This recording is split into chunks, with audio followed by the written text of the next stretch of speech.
Don't look away. The children are dying and the world is watching. Gaza's genocide, denial, and empire's moral decay. YouTube preview, written and narrated by Jorah Kai. Preface. The food was there. This is a true story. Some moments have been dramatized for narrative clarity. The events are documented and real. Part 1. The house went quiet. On May 23, 2025, just after dawn, Dr. Alaa al-Najjar kissed her children and left for her shift at Nasser Hospital in Khan Yunis. Her husband, Hamdi, also a doctor, stayed home with their 10 kids. The night before, they folded laundry and drank mint tea. The youngest, just 7 months old, had started sitting up. He smiled with all his gums. By sunrise, the house was gone. An Israeli missile, made in the USA, hit without warning. The neighbors said the sky split open, the roof lifted, a wall folded like paper. When they found what was left, there were no screams, just dust and blood and the slow settling of concrete. 9 children died instantly, faces burned beyond recognition. Adam, the eldest, was pulled out alive. He was 11 years old, and half his skull was missing. He lived. Hamdi was buried in rubble for hours. When they pulled him out, he was still breathing. Neighbors carried him to the ER. His wife, Alaa, was waiting, gloved, steady, no time to cry. She tried to save him. He died a week later on June 1st. As the bodies of her children arrived one by one and 2 by 2, she didn't break. Dr. al-Najjar stood behind the glass, touched each one, then scrubbed in. There were still children to save. The Israeli government said it was a legitimate strike. They always do. When you have the most powerful army in the world behind you, unlimited funding, and a perceived moral high ground, evidence is optional. There are no consequences. When the dust settled, there was no Hamas base, no fighters, no military target, just dolls, baby clothes, math books with stickers on the covers.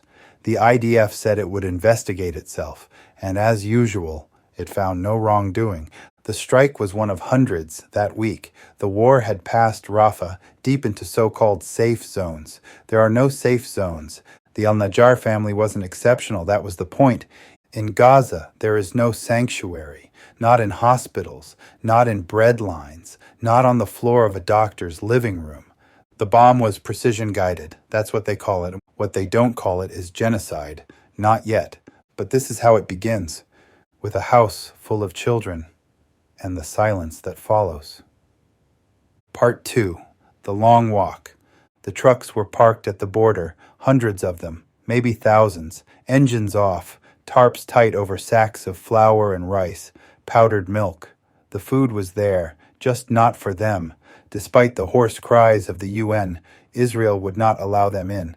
Ehab told his sons to get up early. Yazan was already awake. Yazid had barely slept. "My stomach's eating itself," he said. Tried to laugh, but his voice cracked. They left before sunrise. The road to Rafah was cratered and broken. They passed a school without students, a mosque, now a ruin, the bones of a donkey by the checkpoint. The air smelled of copper and smoke and worse. Waste overflowed in the alleys, and toilets were pits dug into rubble. Flies buzzed around them. Ehab hadn't eaten in 4 days. The boys, maybe 3. Aid had stopped for 88, but some people still traded batteries for onions or soap for beans, if you could find them before the bombs did. They drank filtered gray water when they could, or whatever water ran, if anything did. Rumors said food would come by sea. The Americans had built a pier. Yazid said Greta Thunberg was coming too on a boat. "Maybe she'll hand out apples," he said. "Don't count on it," Ihab told him. "They'll stop her. They always do. They did before." They passed a man carrying his skeletal child in a sack. Neither could speak. Hunger has that effect. The 3 walked in silence for a while. "You hear about Dr. Alaa?" Yazan asked. "I heard. She's still working, after all that. She stitched your hand, remember? When you cut it on glass. Told you not to cry." "I didn't." "Number You didn't. Dust in their teeth. No more words. They walked in silence until finally Yazid felt compelled to speak. Greta's coming. Ehab didn't reply. The road forked near the old well. My father told me a story, he said finally. His father told him we came from Sajur near Haifa before the war. What's Sajur? A village with orange trees, olives so old they bent like men in prayer. My grandfather carved a cane from one. I used to hold it. It smelled like sunlight. Why don't we live there? Because they took it, turned the mosque into a police post, raised their flag. The boys were quiet. I still dream about that tree, Ihab said. They passed a burned-out bakery. The air smelled sweet, like fruit left to rot. At the Al-Alam roundabout, the crowd thickened. They sat on the slope. Ahead, tents, pallets, soldiers. Ihab scanned the trucks. USAID, WFP.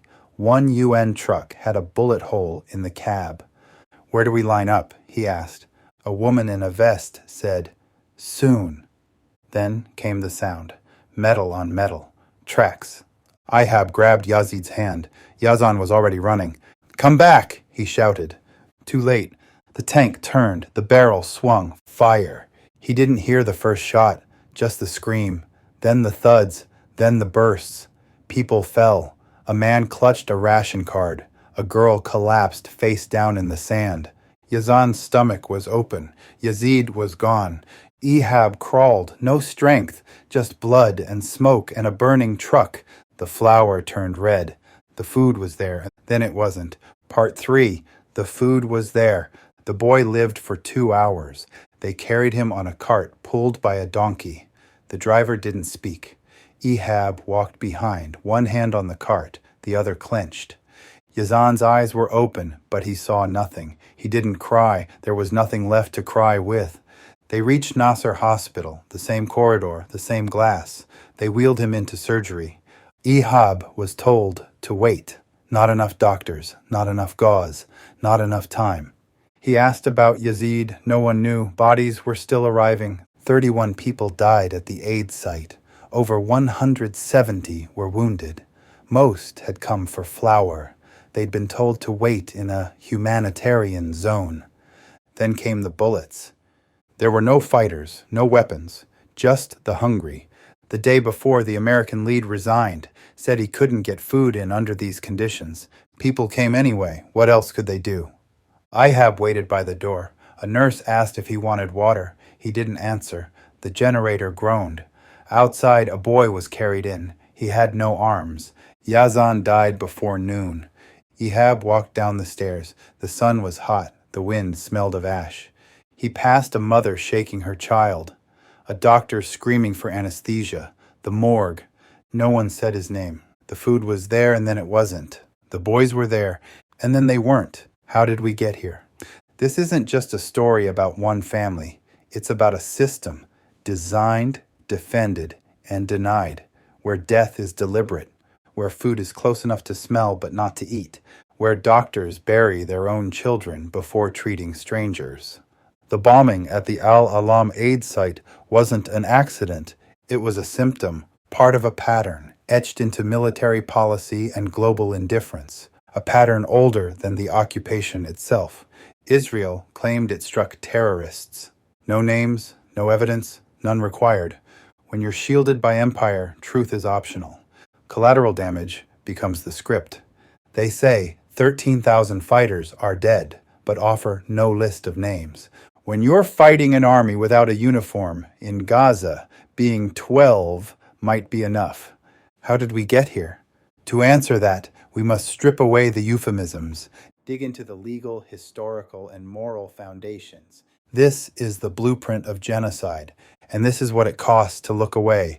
This concludes our YouTube preview. You can read the whole essay on jorahkai.com, medium.com, Amazon, Barnes and Noble Press, Apple Books, and other major platforms. Thanks for sharing your time with Jorah Kai and More Publishing. Incompetence and collapse. Even the architects of this genocide recoil from its execution. After Netanyahu's offhand remark, We can't have photos of children starving, not starvation itself, journalist Aaron Mate observed. Starvation was the tipping point for PR, not humanity. Canadian human rights lawyer Dimitri Lascaris added, "What horrifies me is not just the evil, but the stunning incompetence of this genocidal regime. They couldn't even pick a compliant puppet to run humanitarian aid. He had a conscience and resigned." That resignation punctured the myth, revealing collapse alongside cruelty, humanitarianism as containment. In a world where naming genocide is punishable, clarity becomes contraband. Calling it what it is risks accusations of anti-Semitism, sedition, or naivete. Aid convoys, PR corridors, drone footage of bread trucks. These are not solutions. They are distractions. As Miko Peled insists, that should not be the conversation. Humanitarian aid. The conversation should be the liberation and dismantling of the apartheid state. And, of course, dismantling the concentration camps so people are free. It's not about getting the genocidal regime to allow humanitarian aid to go into a population they want to kill anyway. That only makes things worse. Food trucks offer moral cover, not moral clarity. The sharper the dissent, the harsher the punishment. The real threat to empire isn't resistance, it's articulation. Holocaust memory and genocide denial. By wrapping Israeli violence in Holocaust imagery, flying the Star of David over bombed hospitals, invoking never again to justify siege warfare, Israel collapses Judaism's moral authority into a militarized ethnostate that not only endangers Palestinians, it fuels real anti-Semitism and endangers Jews worldwide. At a Toronto fundraiser for the Abraham Global Peace Initiative, Israeli Ambassador Gilad Erdan lit candles on a birthday cake and declared, "We will wear yellow stars until you condemn the atrocities of Hamas." Days later, on E24, he said, "The UN building should be wiped off the face of the earth." This was not satire. It was diplomatic theater, desecrating Jewish trauma to rationalize Palestinian annihilation. The yellow star, once a symbol of persecution, was repurposed into a costume of moral supremacy. As Israel bombed UN schools, warehouses, and shelters, killing hundreds of staff, the symbolism became not just grotesque, but genocidal. Global enforcement and soft fascism. Across the global north, dissent is punished. In the UK, children are suspended for wearing keffiyehs. In Germany, lectures on Palestinian suffering prompt investigations. In France, pro-Palestinian marches are banned. Criticize Israel, and you become the threat. Meanwhile, Zionist militias operate with legal protection and charitable status.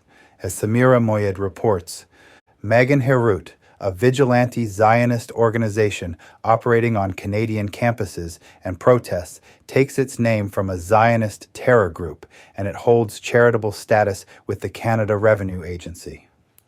Palestinian students lose scholarships for keffiyehs. Zionist enforcers intimidate protesters under the banner of community defense. Canadian institutions don't just ignore this, they endorse it.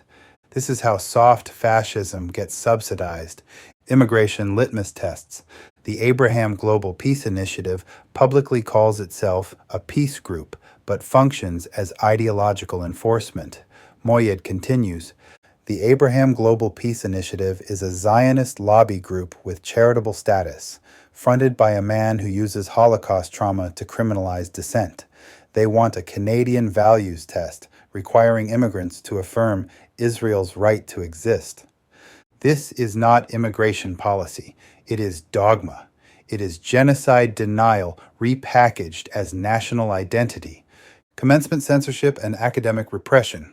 In May 2025, NYU valedictorian Logan Rozos told his graduating class, "The genocide currently occurring is supported politically and militarily by the United States, is paid for by our tax dollars, and has been live-streamed to our phones for the past 18 months. I condemn this genocide and complicity in this genocide." The audience rose in applause. New York University withheld his diploma, accusing him of lying and abusing a privilege. The Anti-Defamation League praised the punishment. The live stream vanished.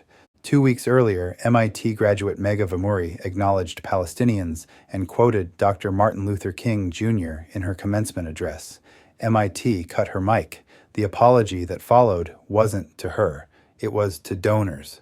Meanwhile, under Donald Trump's 2025 executive pressure campaign, the U.S. Department of Education threatened institutions like Harvard and Columbia with funding cuts unless they suppressed anti-Zionist activism. Republican lawmakers echoed the message, equate anti-Zionism with anti-Semitism, or else.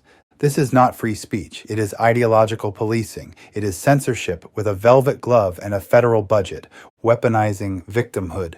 In April 2025, a viral TikTok showed Zionist influencer Lizzie Savetsky berating an Arab taxi driver for anti-Semitism, for speaking Arabic in his own cab. His crime was being threateningly Arab in America. Jewish commentator Matt Bernstein responded, "Jews occupy so many powerful positions. It's embarrassing to say we're persecuted." He didn't deny anti-Semitism exists. He rejected its weaponization. When privilege cloaks itself in eternal victimhood, history becomes a tool of suppression, not remembrance. Sometimes it's even staged. In 2019, a Winnipeg kosher cafe reported an anti-Semitic attack. Police later revealed it was a hoax staged by the owners. False claims corrode trust. They delegitimize real cries for justice. As Shahid Bolson put it, you're not censored because you're wrong. You're censored because you're a threat to power. Cracks in the silence. Voices are beginning to push back. On the gray zone, Daniel Mattei rejected the label anti-Semitic in describing a 2025 DC shooting of Israeli officials. I read the manifesto. I couldn't find anti-Semitism. He was upset by the Gaza genocide. Max Blumenthal agreed. Conflating a militarized settler state with Jewish identity recasts dissent as hate. One victim, Yaron Lishinsky, identified as a Christian Zionist and glorified Israeli military violence on social media. This is not diplomacy. This is death cult politics dressed up as foreign policy. When bombs become blessings, atrocity becomes salvation. This is annihilation, not strategy. The bipartisan machine enabling apartheid and genocide cannot claim the moral high ground. It will collapse beneath its delusions. Cultural figures speak out. In May 2025, over 300 UK cultural icons, including Dua Lipa, Benedict Cumberbatch, Riz Ahmed, and Tilda Swinton, signed an open letter demanding an end to arms sales to Israel. You can't call it intolerable and keep sending arms. When pop royalty adopts the language of international law, rupture is real, preparing for reckoning. British Muslim sociologist Dr. Sabrina Ghaffar Siddiqui vowed, "One day I'll teach Nazism and Zionism together. Students will ask how the world stayed silent with video evidence. Are you one of them?" The truth endures. Since October 2023, over 14,000 Palestinian children have been killed in Gaza, more than in all other global conflicts combined. Gaza now has the highest per capita child amputee rate in the world. Over 100 journalists, mostly Palestinian, have died. Hospitals lie in ruins. Aid workers lie buried. In the West, losing a job is tragedy. In Gaza, losing a child to an airstrike is daily horror, and yet the former is weaponized to silence outrage over the latter. Miko Peled puts it plainly. You don't get to judge the people you're helping cage, starve, and bomb, especially when your taxes pay for it. This is dangerous not because it's false, but because it's true. Once people realize Zionism does not shield Jews, but generates violence for all, they ask harder questions. They see their own cities, police, and surveillance mirrored in Palestine. Malcolm X saw it in 1964. The Palestinian struggle is not just a cry for justice, it's a blistering battle for the most fundamental human rights. If you're not careful, the newspapers will have you hating the oppressed and loving the oppressors. And Ta-Nehisi Coates wrote, "I've never felt racism's glare more intensely than in Israel. Once you see the system, violence disguised as order, humanity erased, you can never unsee it. Calling genocide and apartheid by their names is dangerous precisely because it reveals uncomfortable truths. An empire fears those truths more than anything else." Sidebar: the comment section is the crime scene. How genocide is normalized in plain sight.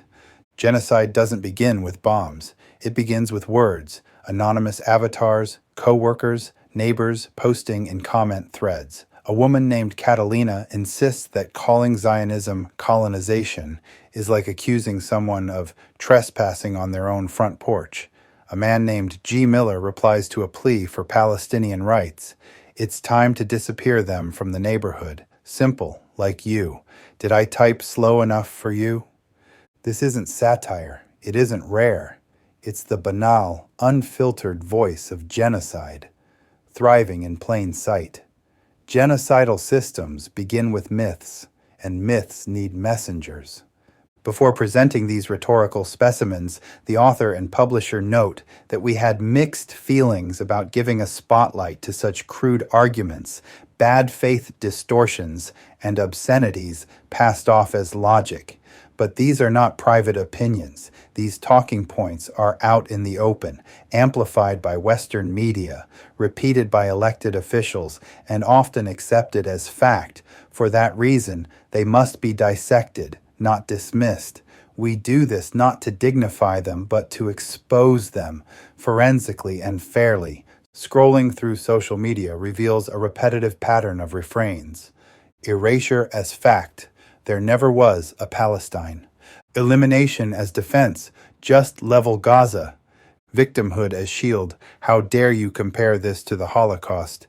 Gaslighting as logic. If Israel wanted genocide, there'd be no Gazans left. Dehumanization as humor. Let them live in tents. That's what they're used to. Dissent as threat. If you support Palestine, you support terrorism. These aren't just opinions. They are scaffolding for mass violence. When future historians ask how Gaza's children were starved in full view of the world, the evidence won't just be in military records. It will be here, in the threads. We archive them not to argue, but to remember. Anatomy of a Facebook rant. Here's a real Facebook rant that encapsulates nearly every rhetorical trick used to deflect from genocide. Below, each quote is followed by a reality check, a legal, historical, or ethical correction that dismantles its logic. Think of the true meaning of genocide. The Islamists and their far left, useful idiots, chant about destroying the Jewish race. That is genocide.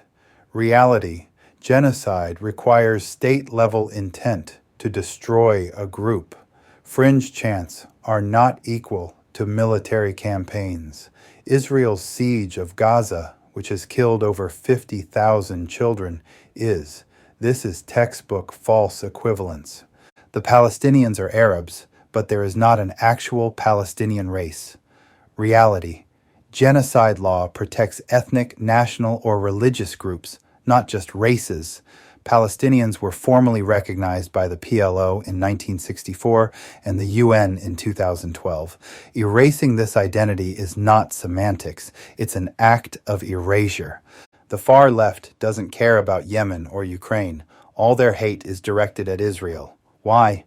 Anti-Semitism. Reality. Many activists oppose injustice globally, from Gaza to Sudan, Haiti to Ukraine. Jewish-led groups like JVP denounce both anti-Semitism and occupation.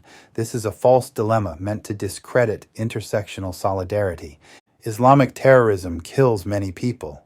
The far left ignores this. Reality. Over 95% of Muslim-majority countries report zero jihadi attacks annually. Equating all Muslims with terrorism stokes Islamophobia and diverts attention from state-led atrocities in Gaza.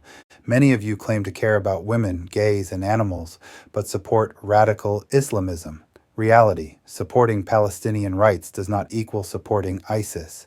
Many Gazans fight for women's rights, LGBTQ+ protections, and social justice. This is a guilt by association smear tactic. How many of you would survive in a Muslim country? Reality: countries like Indonesia, Tunisia, and Jordan have vibrant civil societies. Painting all Muslim nations as death cults is a racist straw man. Israel is the last bastion of human and animal rights. I'm a vegan. I support Israel. Reality: no diet excuses complicity in genocide. Tel Aviv's vegan cafes don't cancel out bulldozed olive trees or mass starvation. This is a moral non sequitur. There are 6 million Muslims and 30,000 Jews in the UK. I'd feel safer if it were the other way around. Reality: this is textbook demographic panic, Islamophobia posing as concern. The same logic justified exclusion and extermination in Europe's darkest eras. Myth versus reality table. Myth, reality: there never was a Palestine. Ottoman and British records confirm thriving Palestinian towns. Denial is the first step in erasure. It's just security. The ICJ demanded aid access. Israel responded with a blockade. Starvation is not self-defense. Critics are anti-Semitic. Holocaust survivors and rabbis condemn Zionist atrocities. Moral duty is not equal to hate. Resistance equals terror. The Geneva Conventions affirm the right to resist occupation. Mislabeling it is legal gaslighting. Palestinians chose Hamas. Over 50% of Gazans were too young to vote in 2006. Collective blame is collective punishment. Israel is a democracy. Segregated roads, race-based laws, and apartheid rule are not democratic. Humanitarian aid proves compassion. Drone-patrolled aid corridors that end in shootings are control, not compassion. Israel always wants peace. Hamas refuses it. Historically, Hamas has repeatedly accepted ceasefires and long-term peace proposals. Israeli hardliners rejected most, including the Oslo Accords. Prime Minister Yitzhak Rabin, who signed a deal, was assassinated by an Israeli extremist. The only peace sought now is territorial expansion. Summing up the fallacies. These rants and myths reveal a cascade of rhetorical distortions. Straw man and false. Equivalence: fringe chants are not equal to state siege. Veganism is not equal to morality. Hasty generalization and fear appeal. All Muslims are terrorists. Muslim countries are dangerous. False dilemma and black and white thinking. Support Israel or support terror. Cherry picking and red herring. What about Yemen? Is a deflection, not a defense. Non sequitur: I'm vegan, so Israel is ethical. Ad hominem and prejudice. Critics are Jew haters. Too many Muslims make us unsafe. Each fallacy is a weaponized narrative. Each desensitizes us to atrocity. Supremacy hides in plain sight. These comments demand impunity for Gaza's siege while criminalizing anyone who questions it. Speech isn't neutral when it enables mass death. Comments are not collateral. They are evidence. When historians seek the roots of genocide, they will look beyond the bombs to the hashtags and threads. We save these posts not to argue, but to remember. And perhaps the greatest irony is this: every time these bad faith arguments resurface, repackaged as outrage or moral panic, they don't challenge the case for genocide. They confirm it. They show how mass atrocity is rationalized in public, not through evidence, but through repetition, not through truth, but through narrative control. For decades, these claims went unchallenged because they wore the costume of consensus. They appealed to Western guilt, media laziness, and the illusion of objectivity. Only now, as the body count becomes undeniable, are they being publicly dismantled. These comments are not just mirrors, they're confessions. The blueprint of genocide and apartheid, how history repeats and how it ends. We are told never again. Yet again it happens. Weapons change, Borders shift, bodies pile up, and the world feigns surprise. Genocide doesn't begin with bombs. It begins with excuses, euphemisms, paperwork, and silence. Earlier, we traced how European powers fractured the Arab world and installed Zionism, not as justice, but as leverage. Now we zoom out. The violence in Gaza is no anomaly. It is the latest expression of a global pattern. The real problem isn't just that genocide recurs, it's that we've built a world where it's allowed. Every genocide starts with a story of necessity, a pretext of self-defense.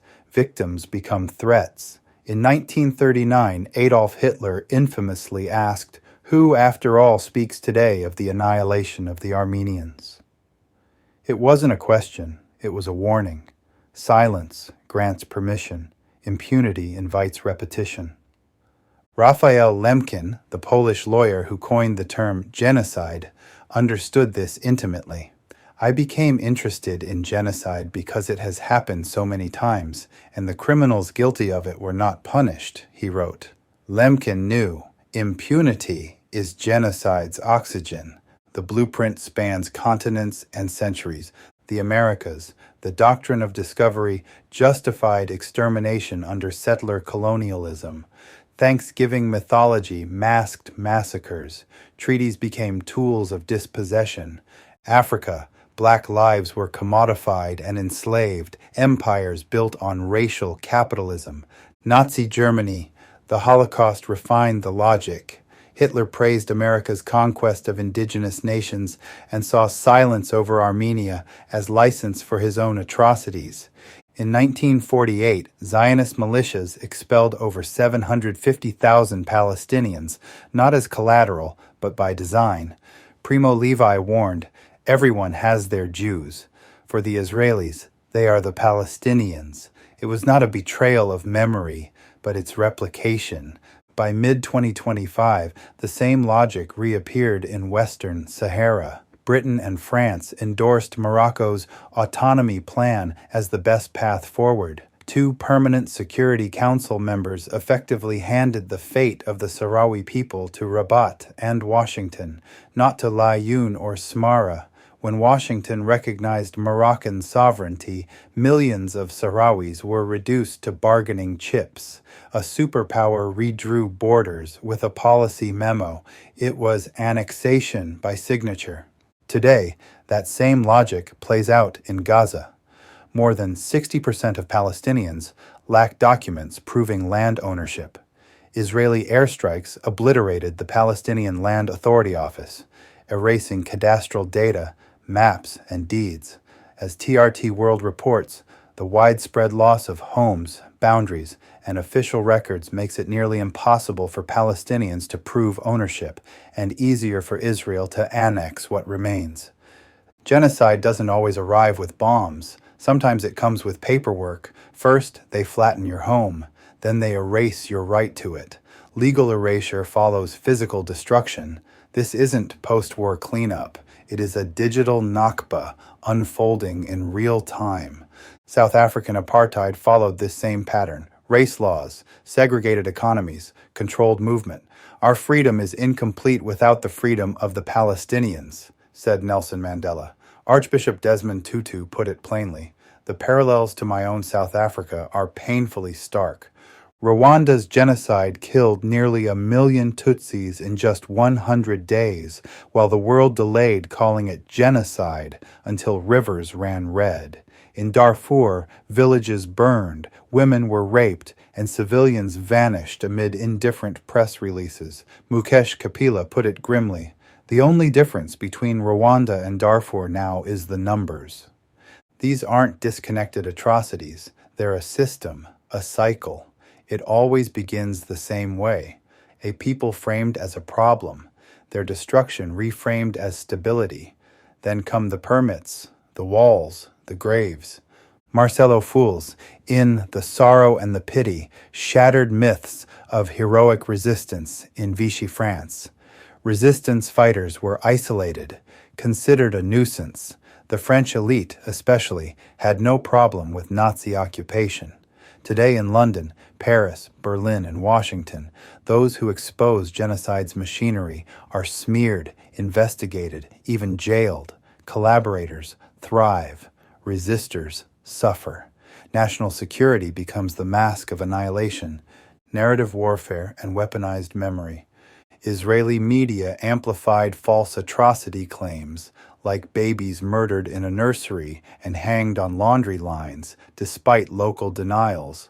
Fabricated stories were used to desensitize Western audiences, justifying massive civilian casualties in Gaza. Even Holocaust survivors were falsely reported killed, highlighting how propaganda exploited emotional resonance.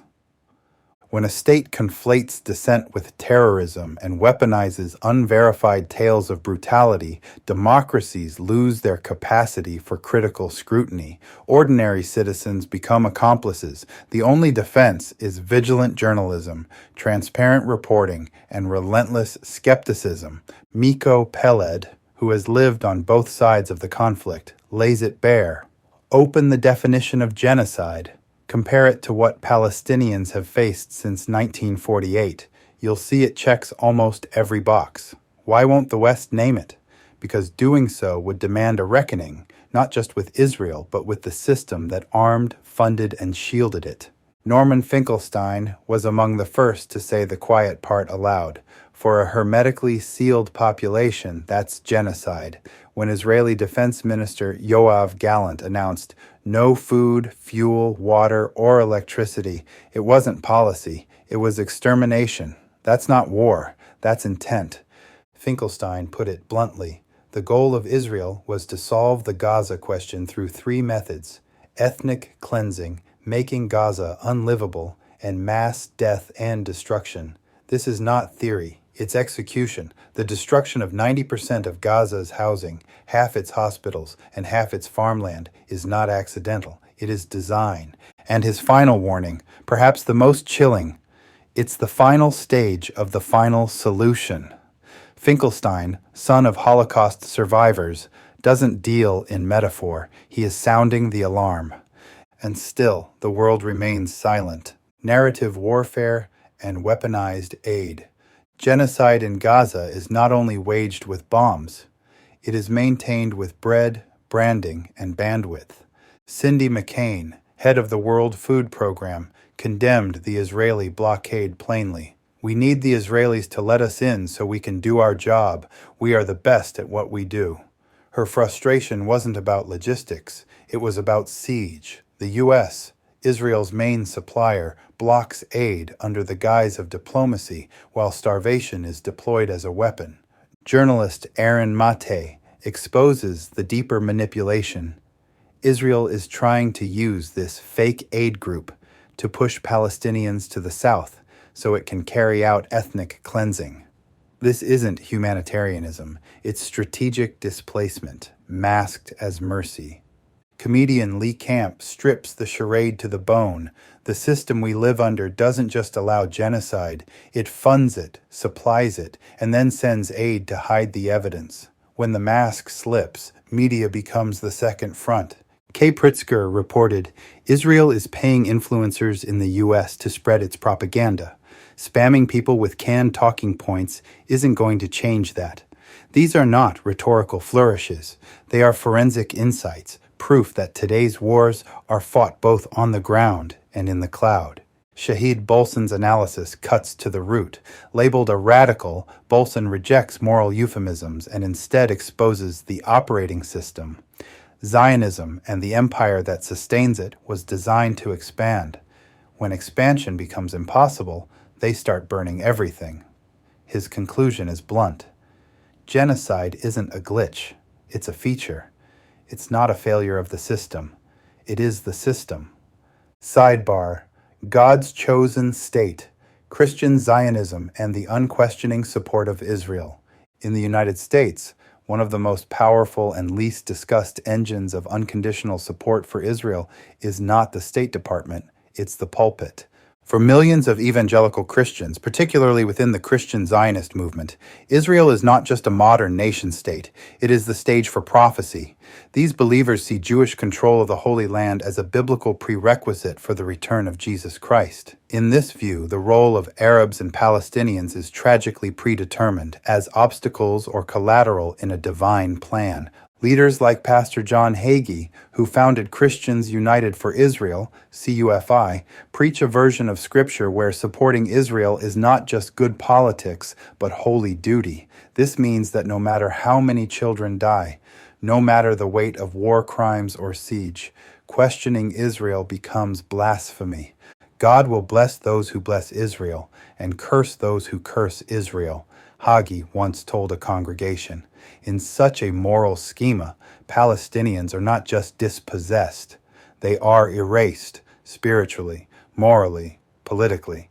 This theological scaffolding enables American politicians to justify billions in military aid and diplomatic cover, all while presenting empire as eschatology.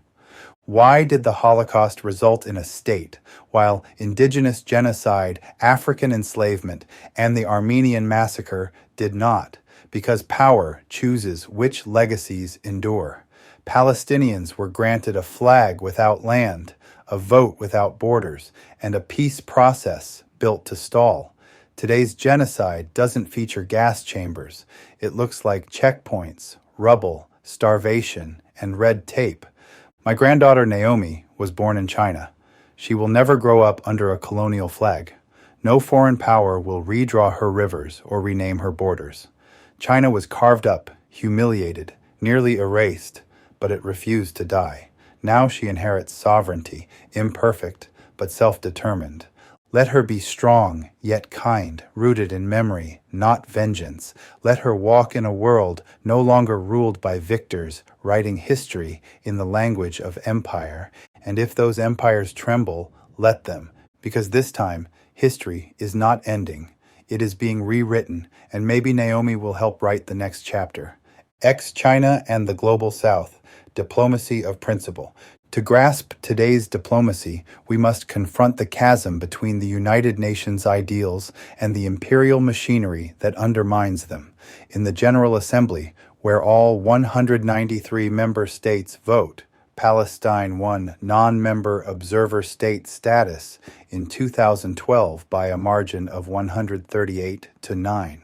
Resolutions condemning Israel's siege of Gaza routinely pass with over 150 votes. Yet in the Security Council, a single permanent no can override the will of the world. Since 2009, the United States alone has vetoed over 20 resolutions calling for ceasefires, human rights inquiries, and ICC referrals.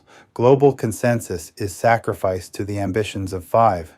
In that justice vacuum, China and the wider Global South offer a counter-vision, not empire, but principle. When Beijing formally recognized Palestine in January 2024, it marked a deliberate break from the Western script. By October, China hosted 14 Palestinian factions, including rival wings of Hamas and Fatah, for the first time in years. This wasn't mere symbolism, it was a rejection of Western strategic ambiguity and a demand that all voices be heard, not just Washington's chosen few. Sometimes China's rhetoric has matched its actions. The Foreign Ministry invoked the Geneva Conventions. Civilians should never be targeted, and humanitarian access must never be denied. Over $70 million in emergency Gaza aid followed, alongside Chinese calls at the UN for independent war crimes investigations. China affirms what Western powers refuse to name, that occupation and apartheid are not shields against accountability. And yet contradictions remain. State-owned Adama supplies agricultural technology to Israeli settlers, funds scholarships for illegal outposts in Hebron, and sells herbicides to military contractors. Chinese firms pave roads in Beit El and build factories near occupied land, literally reinforcing the machinery of apartheid. These are not oversights, they are realpolitik. As economist Richard Wolff observes, China's rise is faster growing than any seen before, but its hybrid approach, blending moral posturing with capitalist expansion, raises a question: can clarity survive entanglement with profit? Shanghai International Port Group's recent green light to double Haifa's Bay port capacity, just 1.8 kilometers from Israel's naval base, exemplifies this tension. A port once hailed for trade now sits at the intersection of commerce and surveillance. Intelligence agencies whisper of sabotage. The optics speak volumes. Meanwhile, voices from the front lines insist that principle cannot be compromised. Miko Peled, Israeli general's son turned dissident, lays it bare. The way you fight for every life is by ending the source of suffering, the apartheid state founded by Zionists in 1948. Peled doesn't ask Palestinians to disarm. He demands the world stop arming their oppressors. Canadian lawyer Dimitri Lascaris issues a stark warning. They want Israel to complete genocide. Losing this region means losing Western hegemony. Gaza is the front line of that war. Former IDF soldier Shahid Bolson, branded radical for refusing Empire's script, describes Gaza not just as tragedy, but template. The West cannot allow Israel to lose because that would symbolize their strategic model's collapse. Israel isn't rogue, it's a prototype. What's tested on Palestinians is meant for export. He catalogs the rollout: surveillance towers, predictive policing, and crowd control drones, all perfected in Gaza, now deployed on U.S. borders and European streets. For Bolson, the war is not just kinetic, it's epistemic. Genocide is enforced not only by bombs, but by epistemic control, narrowing speech, criminalizing knowledge. Gaza is a message as much as a massacre. And yet, while many in the global south speak, only Yemen acts. In early June 2025, Houthi spokesman Saif Abu Keshek declared, "Gaza, for us, is the last stand of humanity." This statement, made on the eve of the global march to Gaza, captured the ethical clarity absent in so many Western capitals. Abu Keshek's words joined a rising chorus from Tunisia, Spain, Brazil, and beyond, young, decentralized, transnational. They don't wait for UN permission. They mobilize. Rooted in Shia resistance theology and a legacy of anti-imperial defiance, Yemen's Ansar Allah has long tied Palestinian liberation to resisting foreign domination. In June 2025, under siege and battered by blockade, Yemen launched missiles, shut down Ben Gurion Airport, halted container ships to Haifa, and declared Israeli flight paths legitimate targets. The poorest country in the region, dismissed as a Houthi wasteland, disrupted the military and commercial heartbeat of a nuclearized state. The poorest country in the Arab world just did what the richest nations won't: stand up to genocide. YouTube narration, Mahmoud OD channel, June 2025. The cost is immense, the choice is clear. While diplomats tweet the Houthis blockade, while monarchs shake hands, rebels in sandals make Israel's skies unsafe. If resistance were measured in sacrifice, Yemen would be rich. And resistance isn't limited to the battlefield. In Paris, mathematician Michel Brouet offers free Zoom lectures to Gaza's students under siege. As bombs fall, he teaches, there is no such thing as pity. Respect is the first thing. His solidarity is not charity, it's mutual recognition of dignity, a form of resistance to erasure. The global south may not speak fluent UN jargon, but it knows the language of justice. As this is written, the global march to Gaza, planned for June 15, 2025, feels less like protest and more like a tectonic shift, coordinated from Egypt, echoed in Tunisia, Yemen, Spain, India. It is rare, potent, grassroots, transnational refusal. This is not just a march to Gaza, it is a march against genocide. Whether it breaks the siege or is crushed by it, the world is watching, and one day we may look back and say, this was the turning point when humanity remembered itself. Sidebar: Arab normalization and domestic repression. Normalization between Arab states and Israel is not diplomacy. It is betrayal disguised as handshake. As Dr. Maha Azam warns, Arab normalization with Israel is not peace. It's survival for dictatorships built on repression. By siding with Israel, these regimes abandon anti-colonial principles and embrace the structures of domination the Global South claims to reject. Consider Egypt, often lauded as a regional anchor. As Azam notes, fear is immense. Over 100,000 people in prison, 80,000 political prisoners, 40,000 pretrial detainees, about 116 imprisoned per 1,000 population, indefinite detentions, disappearances, executions. That barrier of fear must be broken. A state that perfects occupation tactics at home cannot mobilize for justice abroad. While its security services crush pro-Palestinian marches, Cairo signs strategic cooperation agreements with Israel. Fear becomes foreign policy. Historic peace deals reveal this lopsided logic. Reflecting on Camp David, Azam observes, Sadat's 1978 surrender returned Sinai as a demilitarized zone where Israel retains freedom of maneuver. Egypt gained little. It was a cold peace under Mubarak that served Israel first and foremost. Camp David was not a victory. It was a velvet leash. Egypt accepted nominal sovereignty while Israeli control persisted. That model has since proliferated across the region. Sacrifice resistance, accept foreign aid, stay silent. When peace is brokered on colonial terms, it is not peace, it is prolonged subjugation.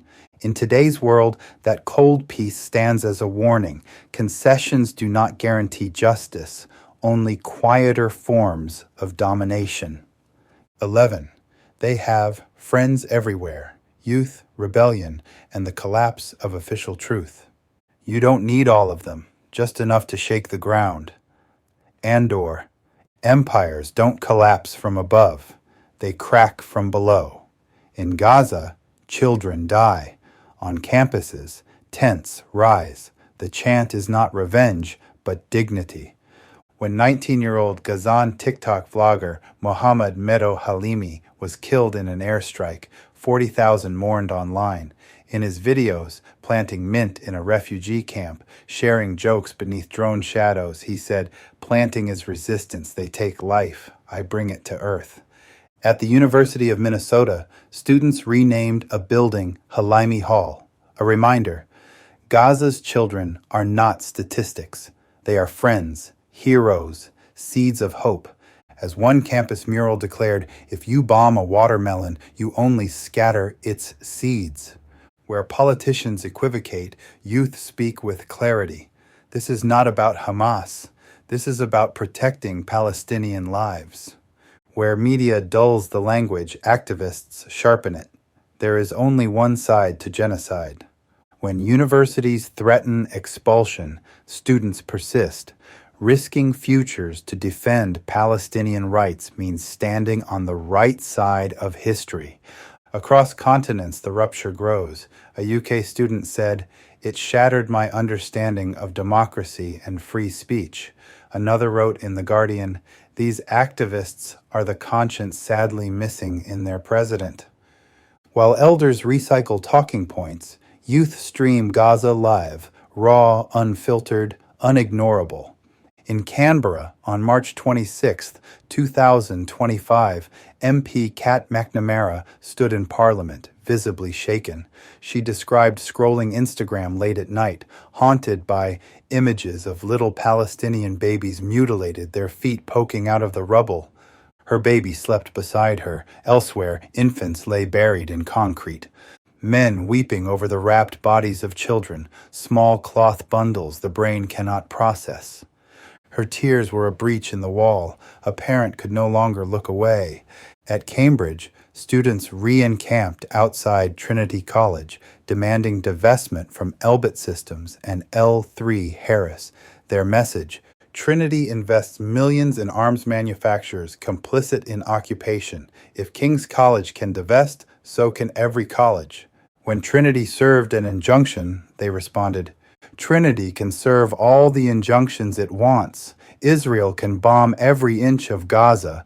There will always be Gazawi left to exist and resist. Repression cannot erase solidarity. Some resistance finds joy. In Mo Amer, Muhammad in Texas, comedian Mo Amer says, "When people hear Palestinian, I want them to think of me, not a terrorist, not a victim, just a guy, a refugee with anxiety." His joy is defiance. His jokes, proof that truth can survive craters. Not all rebels come from tents or camps. Some wear imperial uniforms on screen. Denise Goff, known as Dedra Miro in Andor, is one of them. After October 7th, she immersed herself in Gaza's truth, reading Voices from Gaza, watching Ambulance, studying Saeed and Mate. "I don't have kids," she said. "In 20 years, it won't be them asking what I did. It will be me, looking at myself in the mirror." She added, "We were asked by people of color during Black Lives Matter to educate ourselves, and we did. Now Palestinians are asking the same." And this time she listened. Her rebellion risks her career, but she refuses complicity. Then came Greta Thunberg, the girl who cared. In May 2025, the first flotilla she backed, the Conscience, was bombed by Israeli drones in international waters. Greta had said, "Even in a world of cowardice, the courageous will not be silenced." On June 1st, she boarded a second aid ship, the Madeleine. Wrapped in a keffiyeh, flanked by doctors, artists, and lawmakers, she sailed into the blockade. "We are seeing the systematic starvation of 2 million people," she declared. "Every single one of us has a moral obligation to fight for a free Palestine." Senator Lindsey Graham sneered, "Hope Greta and her friends can swim." Israeli lawyer Arsen Ostrovsky called her a little jihadi. But Greta did not flinch. "I'm not doing this because I'm brave. I'm doing this because I can't stand by while others are starved, bombed, and erased. If that makes me dangerous, so be it." Her words broke the dam of indifference. Then came the raid.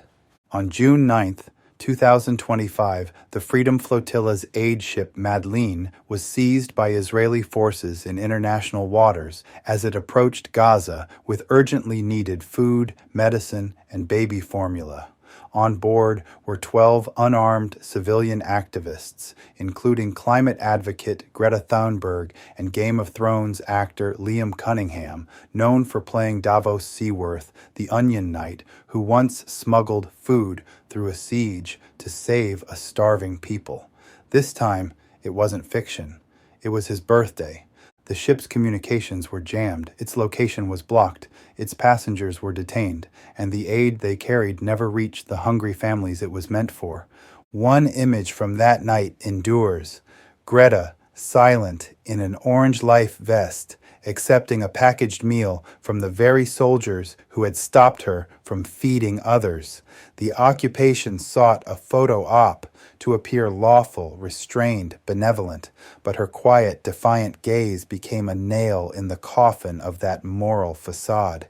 As famine tightens its grip on Gaza and mercy itself becomes criminalized, the world must decide what it sees and what it dares to do next. Meanwhile, Chuck Schumer's book signing at the New York Public Library turned into a reckoning. Protesters rose. "There's no debate in genocide. You have Palestinian blood on your hands. Zionism is not Judaism." Security dragged them out, but their echo lasted longer than any signature. Across 118 countries, over 18,000 people signed the Anti-Genocide Pledge. Ruah Das of the Palestinian Youth Movement said, "This moment is an ultimatum. You are either with genocide or against it." Then the war came home. In June 2025, ICE agents prowled Los Angeles. They raided workplaces, hunted the undocumented, and moved through immigrant neighborhoods in unmarked vans. Dressed in tactical gear, they created waves of fear, abductions, deportations, disappearances. The raids intensified in the fashion district and near big box stores like Home Depot, where agents began arresting workers in broad daylight. But the people formed human barriers, mothers, neighbors, students, standing resolute. The agents retreated into a federal building, overwhelmed by a community that refused to be silent. By morning, the federal response escalated. Surveillance drones filled the sky. Armored vehicles moved into the streets where people had gathered to pray hours earlier. Observers called it martial law in all but name. It felt like a rehearsal for something darker. Then came the signal. Donald Trump, bypassing California's governor, ordered 2,000 National Guard troops into Los Angeles.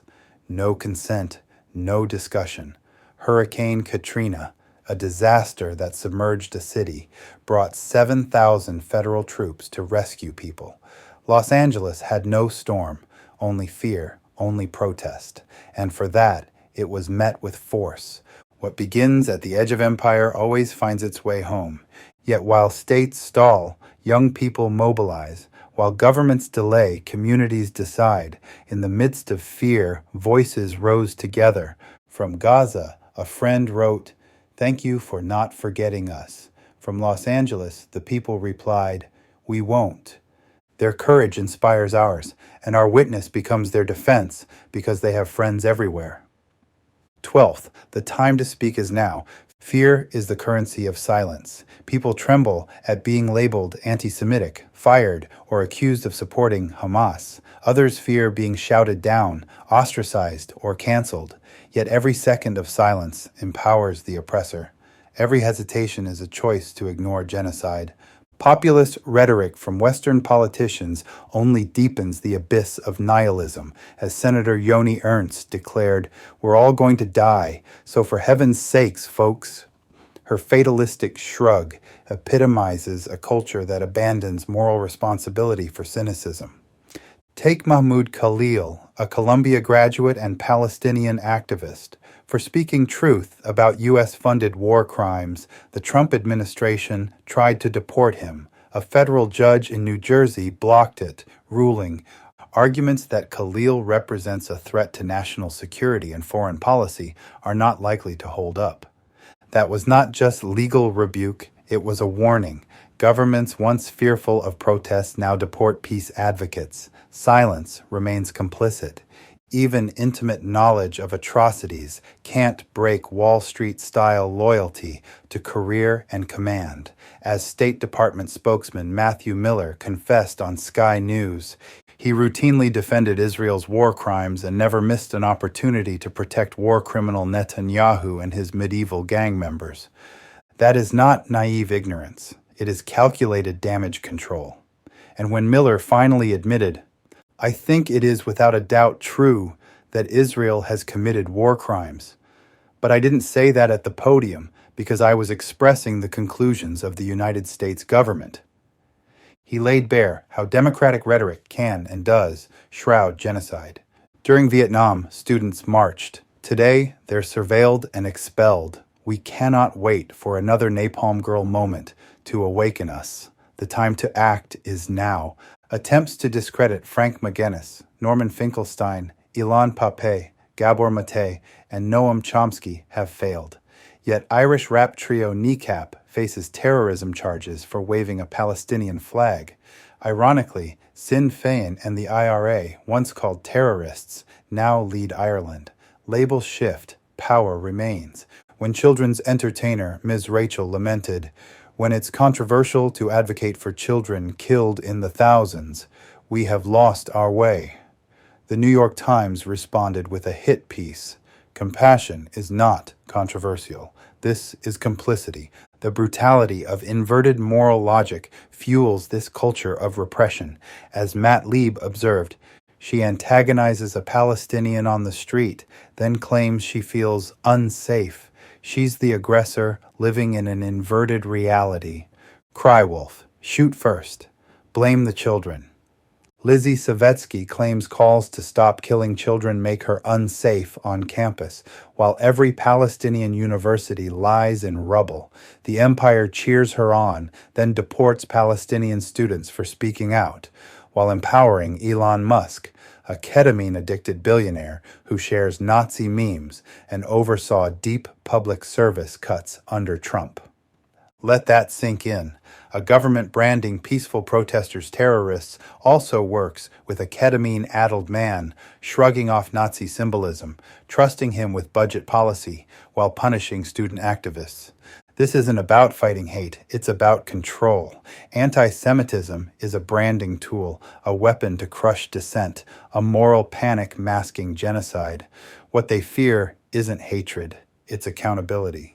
Israeli journalist Lee Caspi writes, "We're punished for helping people living through unimaginable conditions. As a mother to a 10-month-old, I carry shame over what my country is doing to children just an hour from Tel Aviv." Meanwhile, a Middle East Eye investigation revealed Israel's bombing campaign emits more carbon annually than 100 countries combined. This is not only genocide, it is ecocide. Remember Hind Rajab, 6 years old, trapped in Gaza City in a car surrounded by tanks, her cousins and uncle dead. She whispered into a phone, "Come get me. I'm scared." The children were completely burnt, her uncle recounted. "I carried my nephew Adam and my wounded cousin and rushed them to the hospital. The ambulance trying to rescue her was shelled. Twice. Days later, her body was found charred, riddled with over 300 bullet holes. This was methodical murder. The world looked away. Yet truth bleeds through. In May 2025, Channel 4 News reported over 100 Israeli reservists refusing Gaza service. One, Yamil, after 270 days, confessed, "Unarmed people were shot because their lives didn't matter. We refused to risk ourselves." He called the campaign illegal, immoral, genocidal. When governments conflate dissent with terrorism and weaponize unverified tales of brutality, democracies surrender their capacity for critical scrutiny, and ordinary citizens become complicit in atrocities. TRT World and the Associated Press exposed Palestinians used as human shields. Ayman Abu Hamadan was forced for 17 days to walk ahead of soldiers with a camera strapped to his head. "Do this or we'll kill you." The Israeli army called this the mosquito protocol. Palestinians were wasps. These are not errors, they are policy. Even as Gaza burns, Western nihilism grows. Arwa Damon reminds us, this is the annihilation of a population. Her words demand action before it is too late, but Heinz' whisper sparked rebellion. Macklemore's Heinz Hall became an anthem. "You can bury us, but we are seeds." That line blossomed across campuses and streets. When Kneecap returned after arrest, 20,000 roared, "Free Palestine." Movements and songs cannot be jailed or silenced. On May 29, 2025, day 600 of Israel's war on Gaza, protesters stormed Likud headquarters demanding a ceasefire and hostages return. "There's a deal waiting. We just need a push. We pray we don't reach day 700. What was once called defense now looks like political self-preservation. If you feel no sorrow for Hind, your empathy has died. If you excuse bombing ambulances, you forfeit your claim to justice. Dr. Gabor Mate, trauma specialist, wrote, "I cried daily for 2 weeks after visiting Gaza. The world stood by and let it happen. Never again means never again for anyone, not a slogan but a burden." This is not about sides, it is about lines between truth and silence, complicity and resistance. Speaking is terrifying. Speak anyway. Each act of defiance chips away at tyranny. Lee Camp sums it up. Calling out genocide gets you fired. Funding genocide gets you re-elected. If the empire weren't lying, it would collapse. Tony Gilroy, Andor showrunner, warns, fascism destroys not just the oppressed, but those who built it. We rave about Andor Season 2. Season 3 is already here. In our streets, our screens, our silences. This is not fiction. This is rebellion. It has begun. The question is, which side are you on? 13th, a final call to action. When the Napalm Girl photo shocked the world in 1972, it became a catalyst, a symbol of a war losing moral ground. Jihad Abu Salam, Zeteo, May 27, 2025. In Gaza, there are dozens of Napalm Girl moments daily, live, unfiltered, haunting. Jihad Abu Salam. We have borne witness. We have named the crime, genocide, apartheid, complicity, and traced it from Herzl's myth to Gaza's burning children. We have exposed slogans as settler colonial dogma, followed ethnic cleansing blueprints, and shown that international law demands resistance. Yet the world hesitates. This is Gaza's Napalm Girl moment. Unlike 1972, the image is relentless. Live streams, message threads, raw testimonies haunt every feed, classroom, and dinner table. The question is not whether we've seen enough. The question is, will we act? What must be done? 1. Demand an immediate, permanent ceasefire. Call and write your representatives. Refuse to bankroll war crimes. End the blank checks arming apartheid. 2. Open humanitarian corridors. Support vetted aid organizations. Pressure international bodies to guarantee safe passage for the wounded and displaced. 3. Amplify Palestinian voices. Share poems, footage, and first-person testimony. Elevate journalists and artists risking everything to document the truth. As Pulitzer winner Mossab Abu Toha writes, "They kill our children and destroy our homes, and we write poems about it." 4. Expose complicity at home. Investigate how surveillance firms, weapons manufacturers, and tech giants profit from occupation. Host teach-ins, forums, and town halls to make the invisible visible. Lee Camp reminds us, you don't live in a country with a mainstream media. You live in one with 6 corporations funded by war profiteers. 5th, stand in solidarity with all justice struggles. Gaza is not isolated. Its echoes resound in detention centers, checkpoints, and stolen lands worldwide. You cannot oppose colonialism abroad while ignoring violence and broken treaties at home. If one photo helped end a war, Gaza's endless live streams must shatter the foundations of this one. We have named the horror, unraveled the myth, and heard the children. Now, speak clearly, loudly, relentlessly, until Gaza's children, like Kim Phuc before them, can say, "The world heard us, and it changed." Silence is not neutral. It is participation. Miko Peled. Make no mistake. This is Gaza's moment of reckoning, and ours. 14th. Listen to the children. As this essay reaches its final chords, it is the youngest witnesses who compel us to reckon with truth. In their voices we hear displacement, siege, and the wrenching toll of family lost. Their words must not only be heard, they demand our conscience. First, defiance in Jenin camp. In a Jenin refugee camp, Israeli forces urged a young girl to abandon her home. Her reply was resolute. بقول لك اطلعي من المخيم اسكني بمكان ثاني. I tell you, leave the camp, live somewhere else. بتروحي لا. Are you going to go? نمبر طبعا لو شو ما ينطوني إن شاء الله ينطوني مليون إن شاء الله ينطوني مليونين مش طالع. Even if they give me 1,000,000, God willing, 2,000,000, I will not leave. ولو الجيش بلش يقصف بخاف منها. بس المهم إنه الكلاب ولو فلتت الطيارات والسلاح بصير بوسو. Even if the army bombs us, I am terrified, but they are dogs. If planes and weapons come, we will be crushed. جرنا بدأ يطلعونا من أرضنا مش رح نطلع. ها أرضنا وأرض جدودنا صامدين صامدين.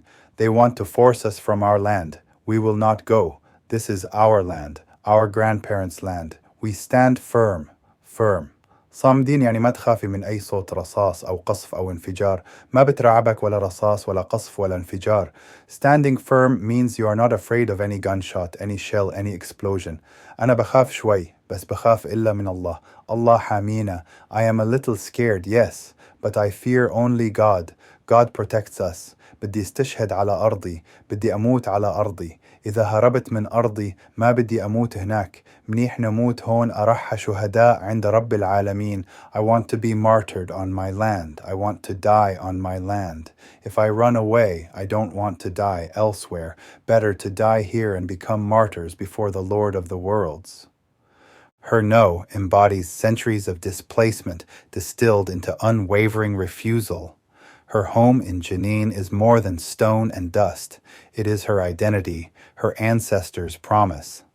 To accept exile, even for vast sums, would be to sever that bond. By declaring, "We stand firm," she alchemizes fear into resolve. Bombs may fall, but exile is a fate worse than death. In her vow, "I want to be martyred on my land," she reclaims agency over life and death. In her defiance, rootedness becomes resistance. Second testimony from a hospital bed. Omar's plea. Lying on a hospital bed, his body burned and his family gone, Omar ushers his anguish into the world. His scars speak both violence and endurance. Anas, وصل لي رسالة للعالم. Anas, send me a message to the world. كنت أتفرج عليك. أنت كنت تقول أنس الجزيرة شو غزة وتوصل رسائل للعالم. I was watching you when you said Anas al-Jazeera, what about Gaza? You were sending messages to the world. وصل لي رسالة واحدة إنه أنا بدي أسافر وأتعالج. أنا مريض حالي صعبة بدي أسافر برازي. Send me just one message. I want to travel and be treated. I'm sick. My condition is serious. I want to go abroad. سوى الطواعق نزلت علي. اتعرضت لحروب. أهلي توفوا واستشهدوا كلهم. وأنا وأبوي الناجيين الوحيدين. عندي حروق. كل ما يغير الضمادات بفظع كأنه تابوت. Shells rained on me. I was caught in the bombardment. My family, all martyred, perished. Only my father and I survived.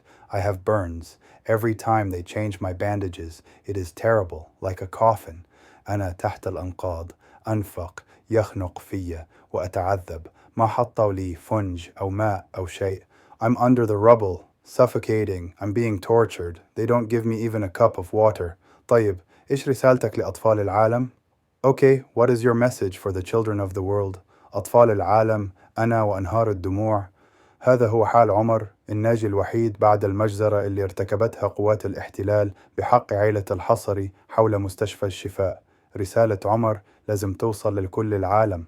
هناك آلاف الأطفال بحالي. Children of the world, I and my rivers of tears. This is Omar's state.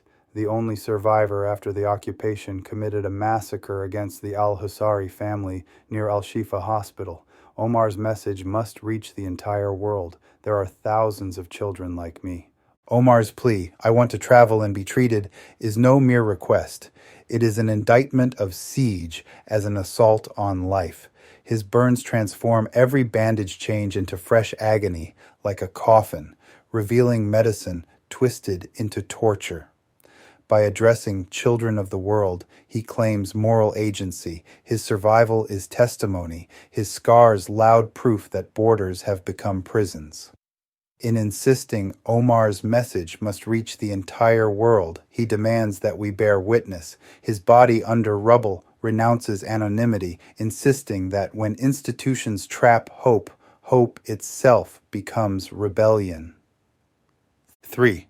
Remembering a mother. Mahmoud's appeal. Among the ruins of what once was home, 9-year-old Mahmoud grieves his mother's death. Even as agony rips his body, he insists on memory. أمي قتلت قدامي وأنا كنت صغير. الانفجار والدمر البيت. دمعت عيوني. دمعت قلبي. My mother was killed before my eyes when I was small. The explosion destroyed our home. My eyes cried. My heart cried. قالوا إن الأمان كان يبعد عن هنا بس هنا هو بيتي. They said safety was far from here, but this is my home. لو بحاول أهرب بأي مكان رح أروح. ما في مكان. الأرض كلها تدمرت. كل الناس رحلوا. If I try to run, where would I go? There is nowhere. The land is all destroyed. Everyone has left. أمي ماتت وأنا مع أبي الوحيدان. حالي صعبة. مكسور عظامي وجسمي كله يحرق وبدموع ما توقف. My mother died, and only my father and I survived. I'm in terrible shape. My bones are broken. My whole body burns, and my tears never stop. بس بدي أخبر العالم. أمي كانت تعلمني أقرأ، تحرسني وتضحك. هي أمي، رح ينسوها، بس انتو لا تنسوها. But I want to tell the world, my mother taught me to read, protected me, and made me laugh. She is my mother. They will forget her, but you, do not forget her. أنا بموت على أمل إن صوتي يوصل وما حد ينسى اسمي. اسمي محمود. عندي 9 سنين. I will die hoping my voice reaches and no one forgets my name. My name is Mahmoud. I am 9 years old. Mahmoud's words pierce the heart. His home lies in ruins. His mother was murdered before his eyes. When he asks, "Where would I go?" he unmasks the lie of safe havens. Every path leads to ash. His broken, burning body bears witness to survival as torment. Yet even amid agony, he demands remembrance.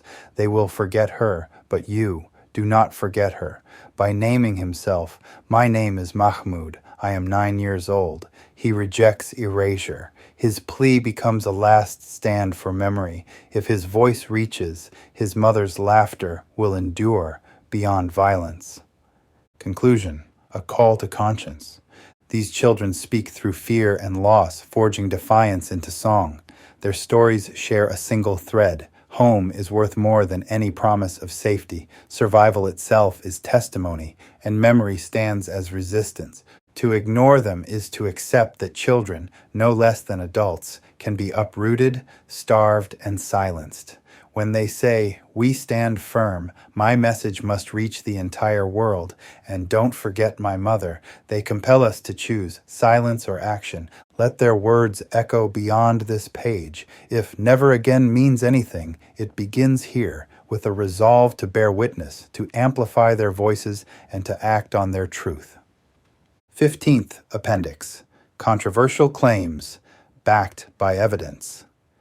This essay makes several claims that may challenge assumptions or unsettle comfort. Each rests on verifiable facts, legal precedent, and testimony from respected scholars and human rights experts. Below are the most contested claims and why we stand by them, followed by supplemental entries illustrating how historical literacy, eyewitness testimony, and foundational scholarship strengthen our arguments. A core claims: Israel is committing genocide. The United Nations Genocide Convention defines genocide as acts committed with intent to destroy, in whole or in part, a national, ethnic, racial, or religious group, deliberately inflicting conditions calculated to bring about physical destruction, including starvation, mass displacement, and bombing of bakeries, hospitals, and schools, meets this threshold. As of mid-2024, over 14,000 Palestinian children had been killed in Gaza. Water systems were targeted, hospitals leveled, and famine persists. In June 2025, Israel approved the largest ever West Bank settlement expansion and passed laws sentencing Palestinian minors as young as 12 to life imprisonment. This is not occupation. It is a calculated campaign of racial elimination. UN special rapporteurs, former ICC prosecutors, and legal scholars, including drafters of the Rome Statute, affirm that Israel's actions meet genocide criteria. The International Court of Justice is adjudicating South Africa's case against Israel under the Genocide Convention. In 2025, the ICC issued arrest warrants for Prime Minister Netanyahu and Defense Minister Yoav Gallant. Israel is not defending itself. Israel is committing genocide. I know because I was raised to believe the opposite, and I served in that army. Miko Peled, the general's son. Zionism is not Judaism. Zionism is a political ideology rooted in 19th century European nationalism. Judaism is a 3,000-year-old faith and culture. They are not synonymous. Many Jews, religious and secular, have long opposed Zionism on ethical or theological grounds. Conflating Zionism with Judaism erases dissent. flattens Jewish identity, and weaponizes faith to shield state violence. To equate Zionism with Judaism is to slander Judaism. Zionism is a political ideology built on racism and dispossession. It is the very antithesis of the Jewish values I was raised with. Miko Peled. Israel has weaponized Holocaust memory to deflect criticism. This is not Holocaust denial, but a critique of trauma's political misuse. Scholars like Norman Finkelstein and Ilan Pappé document how Holocaust memory silences dissent and shields Israel from accountability. Using the Holocaust to justify Israel's crimes is like using 9/11 to justify torture. It dishonors victims and empowers perpetrators. Miko Peled. Palestinians have a legal right to resist occupation. International law, including the Geneva Conventions and multiple UN resolutions, recognizes the right of occupied peoples to resist, including by force, provided civilians are not deliberately targeted.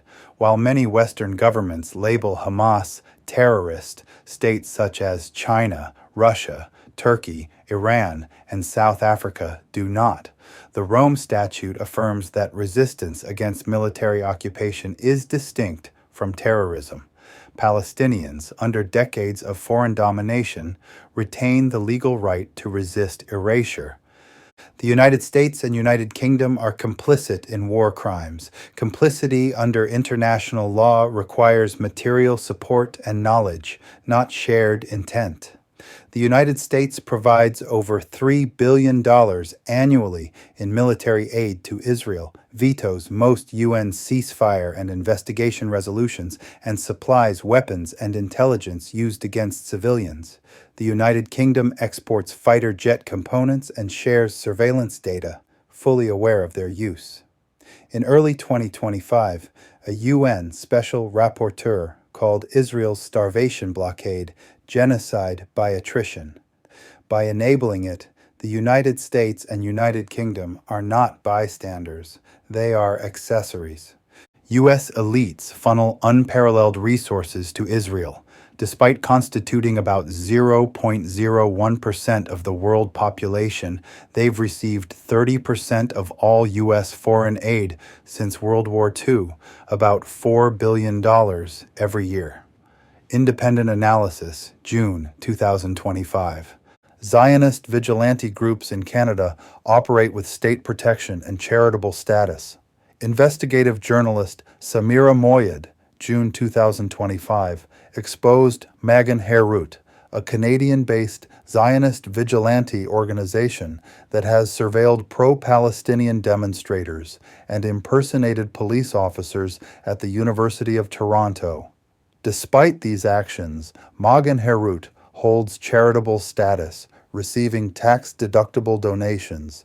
A subsequent campaign pressured the Canada Revenue Agency to revoke that status. The same expose highlighted the Abraham Global Peace Initiative, a Zionist lobby group that hosted Israeli Ambassador Gilad Erdan at a luxury Toronto fundraiser. Erdogan has publicly declared that the United Nations should be wiped off the face of the earth while defending Israel's bombing of UN facilities and the deaths of over 300 UN staff.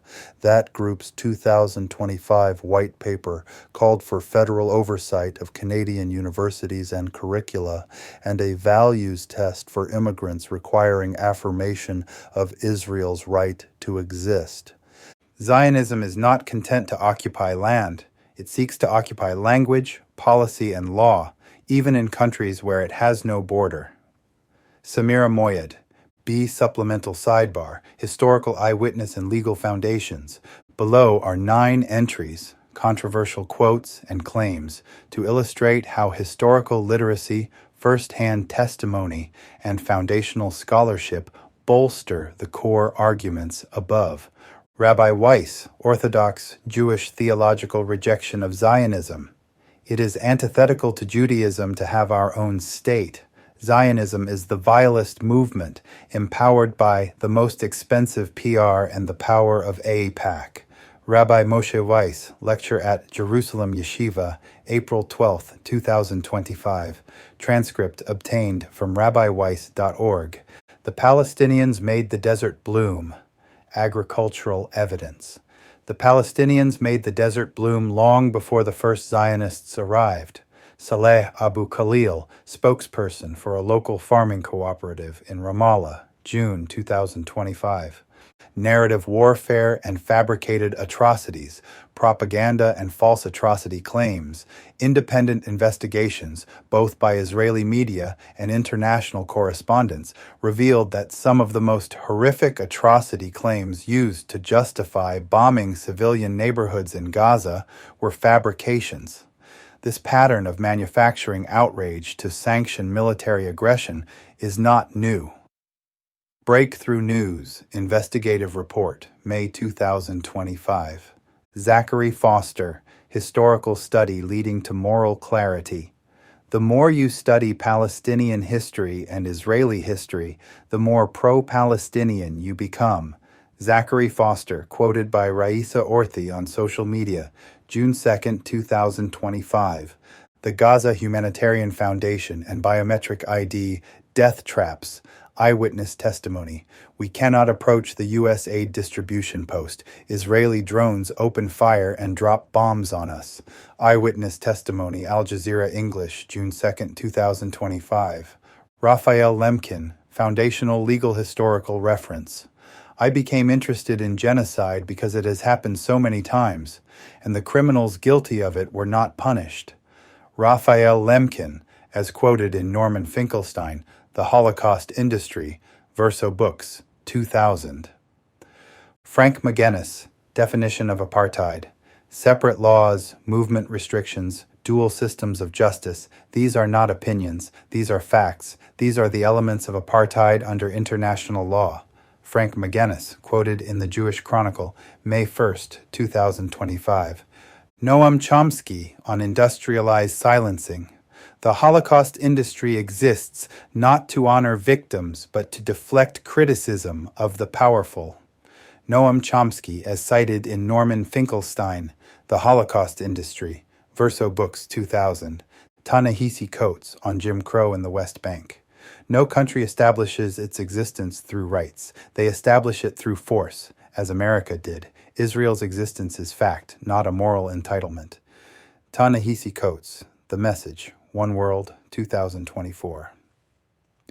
By anchoring each claim in history, law, and first-hand testimony, this appendix demonstrates that discomfort does not equal falsehood. The evidence stands. Genocide, apartheid, and complicity are not abstractions but lived realities. Final note: why we speak. This essay is not a call for violence, nor does it erase trauma. It calls to end genocide and apartheid and affirms that no people, Jewish, Muslim, Christian, or otherwise, should live under racial supremacy. Zionism is a political project born of trauma and sustained by domination. Ending it does not erase Jewish life in the region. It ends a regime that justifies starvation, displacement, and bombing children in the name of safety. There is no moral defense for ethnic cleansing, no excuse for flattening hospitals, no justification for silencing a child's cry for help. The world watches, the children watch. If conscience remains, we must speak, clearly, loudly, without apology, until freedom comes. Speaking truth is not only an act of protest, it is an act of transformation. For those born into power, that truth can be excruciating, but it can also be redemptive. I describe myself as an Israeli who was liberated by Palestinians. I liberated myself from a very racist ideology thanks to Palestinians who allowed me, very graciously, to go through that excruciating process. Miko Peled, June 1st, 2025. Peled's words remind us, liberation is not a gift given to the oppressed. It is a light they carry, and sometimes extend to those who once denied it. To speak now is to walk that path with them, not out of pity, out of respect, out of necessity. We do not speak because it is safe. We speak because silence kills. We speak because there is no other honest way to live. This is all it means to be human, anonymous Palestinian poet. We read each name of the 15,613 children who had been killed in Gaza. We began at 10 a.m. We had not even got to the 5-year-olds by 3 p.m. What does it mean to be part of a world that allows this? Each child was a beacon, a glowing light that was loved. So many of us cried through the names we were given to read. It took till 2:30 a.m. to read every name out loud. What does it mean to be a human in a world that allows this to happen? A Holocaust survivor, his eyes full of tears and kindness, carried the names he read like a prayer, his voice tender as a cradle to guide thousands of lights to the stars. This is all it means to be human. To know the beating heart of the world even when it is a wound. Let their words echo beyond this page. If never again means anything, it begins here with a resolve to bear witness, amplify these voices, and act on their truth. Further reading and voices of conscience. Legal and human rights. Frank McGuinness, UN Special Rapporteurs and ICC filings, Human Rights Watch/Amnesty International, Jewish Voices of Dissent. Norman Finkelstein, Gabor Mate, Noam Chomsky, Miko Peled, Israeli author, former IDF soldier, the general's son. Historical and Political Analysis, Ilan Pape, Ta-Nehisi Coates, Rashid Khalidi. Edward Said, Global Contrast and Alternative Models. China's Foreign Ministry, White Papers. The Beijing Declaration, 2024. South Africa's ICC filings. Author's note. I wrote this essay, now a book, under duress, hoping to release it between Children's Day, June 1st, 2025, and the Global March to Gaza, June 15th, 2025. My granddaughter Naomi has completely stolen my heart. Holding her, feeling her warmth, her tiny fingers wrapped around mine, I felt an overwhelming sense of joy and a primal need to protect. And yet, as I held her, I read about other children like her, being starved, burned, and buried beneath rubble. I read about babies dying of dehydration and hunger in so-called safe zones. I saw the faces of children who had been displaced not once, but through generations of siege and exile, and my heart broke. Before this war, I knew little about Palestine. Like many, I had accepted the story I'd been told without much thought. But as the bodies piled up and the images became unbearable, I, like so many around the world, was shaken awake. I saw the silence of governments, the cowardice of institutions, the cruelty of media spin. I saw the human cost of indifference. So I wrote. I wrote to understand. I wrote to document. I wrote to bear witness. And though I know this book may be controversial, and that I may face criticism for speaking this truth, whatever discomfort I bear is nothing compared to the suffering of those I speak for. I will sleep well, knowing I did not stay silent. Many others will not be able to say the same. If this book moves you, I ask that you do more than read, speak, share, act, write to your representatives, attend a vigil, demand a ceasefire, demand aid, demand justice. Do not let this civilian catastrophe be forgotten or forgiven without accountability. The children of Gaza deserve a future, and the rest of us will one day have to answer for what we did or didn't do while they died. Let your voice be among the ones that refuse to look away. Bibliography. Al Jazeera English. Gaza hunger crisis. U.S.-backed aid becomes death trap under Israeli fire. YouTube video, June 2nd, 2025. Amnesty International. Israel's apartheid against Palestinians. Cruel system of domination and crime against humanity. London. Amnesty International, 2022. Anonymous Palestinian poet. This is all it means to be human. Instagram post. Reposted by Nikita Gill and Misan Harriman, May 2025. Ball Crystal. Comment during Breaking Points podcast, November 2023. Bernstein Matt at MATTXIV.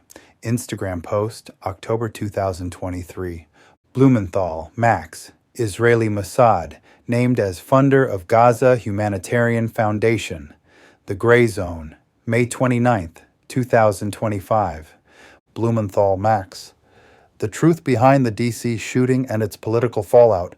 The Gray Zone, May 30th, 2025. Breakthrough News. Andor, Star, I Refuse to Stay Silent on Gaza. YouTube video, June 1st, 2025. Breakthrough News. After sustained pressure from pro-Palestine students and protesters, MIT cuts ties with Elbit Systems.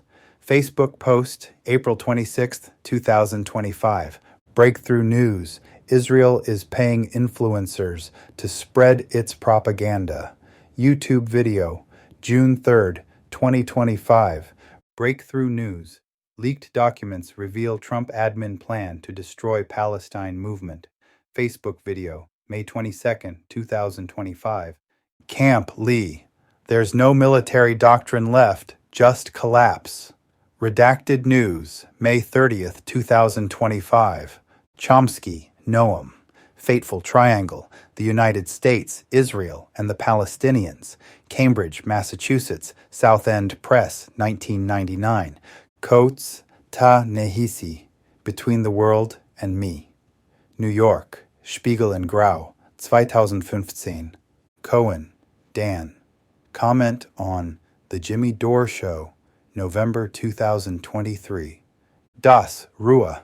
Anti-Genocide Pledge. Palestinian activists make record of global solidarity with Gaza. Breakthrough News, May 31st, 2025. Democracy Now! Facebook post, June 3rd, 2025. Donlevy, Catherine. Greta Thunberg to sail to Gaza on humanitarian ship. New York Post, May 31st, 2025. DWS News. Greta Thunberg sails to Gaza after surviving a drone attack. YouTube video, May 31st, 2025. Ernst Joni. Comment on Useful Idiots podcast, June 2nd, 2025. Finkelstein, Norman G., The Holocaust Industry, Reflections on the Exploitation of Jewish Suffering, New York, Verso, 2000. Foster, Zachary, quoted in Norman G. Finkelstein, The Holocaust Industry, via Raisa Orthy, Facebook post, June 2nd, 2025. France 24 English. Michel Brouet on giving online lectures to Gaza students. France 24, June 2nd, 2025. Ghaffar Siddiqui, Sabrina. Public statement on X, formerly Twitter, May 2025. Graham Lindsay, Twitter post, June 1st, 2025. Grant Ellie, barrister representing Hamas, calls Gaza a concentration camp. The Jewish Chronicle, May 1st, 2025. Grim Ryan. Comment on Breaking Point's November 2023. Haaretz. IDF redrafts reservists with PTSD. January 18th, 2025. Haaretz. IDF suspends female combat fitness track. February 12th, 2025. Hagee, John. In Defense of Israel. Lake Mary, Florida. Frontline, 2007. Hayes, Chris. Report on Musk's use of ketamine. MSNBC segment, May 31st, 2025. Human Rights Watch, A Threshold Crossed. April 27th, 2021. Jewish Voice for Peace. Zionism is not Judaism. It is the betrayal of it. Public Statement, 2023. Jones, Owen. Israeli intelligence admits vilest lie. YouTube video, January 26th, 2024. Khalidi, Rashid. The 100 Years' War on Palestine. New York, Metropolitan Books, 2020. Kalinsky, Kyle. Israel rejects Hamas offer to step down. The Kyle Kalinsky Show, June 2nd, 2025. Laskaris, Dmitry. Twitter post, November 15th, 2023. Macklemore. Heinz Hall. Single. Bendo LLC, May 6th, 2024. Malcolm X. Speech Cairo, July 1964. Quoted in Workers' World, February 2024. Mandela Nelson. International Day of Solidarity with the Palestinian People. Speech December 4th, 1997. Matei, Aaron. No, Palestinians don't exist yet. The Gray Zone, March 15th, 2025. Matei, Aaron. Comment on Useful Idiots podcast, June 2nd, 2025. Matei Gabor. Forward to a Land with a People, edited by Esther Farmer et al., New York. Monthly Review Press, 2021. McCain, Cindy. Comment during World Food Program press briefing, June 2nd, 2025. Middle East Eye. If I die, I will die in my homeland. YouTube video, April 6th, 2024. Middle East Eye. Gaza's media office accuses Israel of deliberate crime. Facebook post, June 3rd, 2025. Middle East Eye. Israeli settler violence at record level. Facebook post, June 2nd, 2025. Middle East Eye. 9-year-old Mahmoud speaks from Gaza camp. YouTube video, April 10th, 2024. Middle East Eye. UN. 33,000 Palestinians displaced. Facebook post, June 2nd, 2025. Mond Samira. Toronto Zionist Group hosts Israeli ambassador to United Nations. On the Line Media, June 1st, 2025. Moyed Samira. Interview on the Line Media, June 1st, 2025. MSNBC. Ben Rhodes, Gaza. Unimaginably worse than we can even tell. YouTube video, June 1st, 2025. Northcott, Michael. Apocalyptic Religion and American Power. The Ecologist, 2005. Olmert, Ehud. What we are doing in Gaza now is a war of extermination. Haaretz, May 25th, 2025. Ophuls, Marcel. Director The Sorrow and the Pity. France, Switzerland. Nouvelles Éditions de Films, 1969. Papé, Ilan. The Ethnic Cleansing of Palestine. Oxford. One World Publications, 2006. Peled, Miko. The General's Son, Journey of an Israeli in Palestine, 2nd edition, Charlottesville, Virginia. Just World Books, 2016. Peled, Miko. Interview on Let's Just Talk, June 1st, 2025. Piers Morgan Uncensored. Finkelstein and Morris Debate Gaza. YouTube video, May 28th, 2025. Pritzker, K. Israel is paying influencers to spread its propaganda. Breakthrough News, June 3rd, 2025. Rashid, Qasim. When strong women intimidate weak men. Let's address this, June 2nd, 2025. Said Edward W., The Question of Palestine, New York. Times Books, 1979. Savetsky. Lizzie. Viral TikTok video confronting an Arab taxi driver, April 2025. Sky News. Analysis contradicts Israel's hospital bombing claim. May 14th, 2025. South Africa. Durko. Genocide Convention Application, International Court of Justice, December 29th, 2023. South Africa, EDALO ICC referral on Palestine, November 17th, 2023. Spector, Stephen, Evangelicals and Israel, The Story of American Christian Zionism, New York, Oxford University Press, 2009. Thacker, Prem, Lindsey Graham's tweet about Greta is brain rot. Zeteo, June 2nd, 2025. Theroux, Louis, Director The Settlers. Netflix, 2021. Toronto Star, Canada opens war crimes probe into IDF veterans. April 3rd, 2025. TRT World. Seth Rogen says he was fed lies about Israel. July 31st, 2020. TRT World. Zionist Israel is antithetical to Judaism. Rabbi Weiss. November 23rd, 2023. Tutu Desmond. Apartheid in the Holy Land. The Guardian, April 29th, 2002. UK Artists for Palestine. Letter Against Arms Sales to Israel. May 2025. United Nations General Assembly. 4th Geneva Convention. Geneva, October 21st, 1950. United Nations General Assembly. Rome Statute of the ICC. July 17th, 1998. Washington Post. Miko Peled on Ending Zionism, May 10th, 2025. Why Tot Celebrity Ms. Rachel waded into the Gaza debate. The New York Times, May 22nd, 2025. Willie, Damien. Houthis expand air blockade on Israel. Kurnow Damo, June 1st, 2025.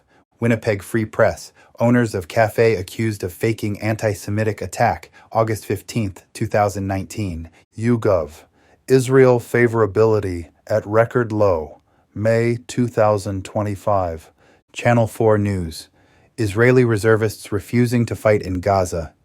YouTube video, May 27th, 2025. Another world is not only possible, she is on her way. On a quiet day, I can hear her breathing. Arundhati Roy. About the author. Jorah Kai is a Canadian author, journalist, and educator whose work bridges storytelling, truth-telling, and cultural commentary. After an early career as a touring musician and DJ, Kai transitioned into writing and teaching, eventually settling in Chongqing, China, where he has taught English, literature, and art history since 2014. During the COVID-19 pandemic, Kai became the first Canadian journalist in China to contribute frontline reports for CTV News, earning international recognition for his early warnings and prescient analysis. His nonfiction works, including Kai's Diary, The Invisible War, Year of the Rat, and Eye of the Tiger, blend memoir with media critique and philosophical inquiry. His debut novel, Amos the Amazing, became an international bestseller. The Sun Also Rises on Cthulhu showcased his literary range through a bold fusion of horror and cosmic satire, while Sad Songs from an Old Goth in a Tree offered a haunting collection of lyrics and melancholic poetry. Don't Look Away marks a moral turning point. Written in the face of unspeakable atrocity, it represents Kai's most urgent and courageous work to date. Galvanized by the global silence surrounding the mass killing of children in Gaza and by the birth of his granddaughter, Naomi, he now writes not only to document, but to awaken. Kai splits his time between East and West, drawing inspiration from beaches, classrooms, and late-night comment sections. His work is cinematic, defiant, and deeply human.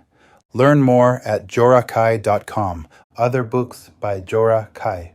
Amos 的奇幻世界 Amos the Amazing, A of the Tiger, 凯哥的日记 Kai's Diary, Lobster Revolution and the Rot of Pop Culture, The Invisible War, Sad Songs from an Old Goth in a Tree, The Sun Also Rises on Cthulhu, Year of the Rat.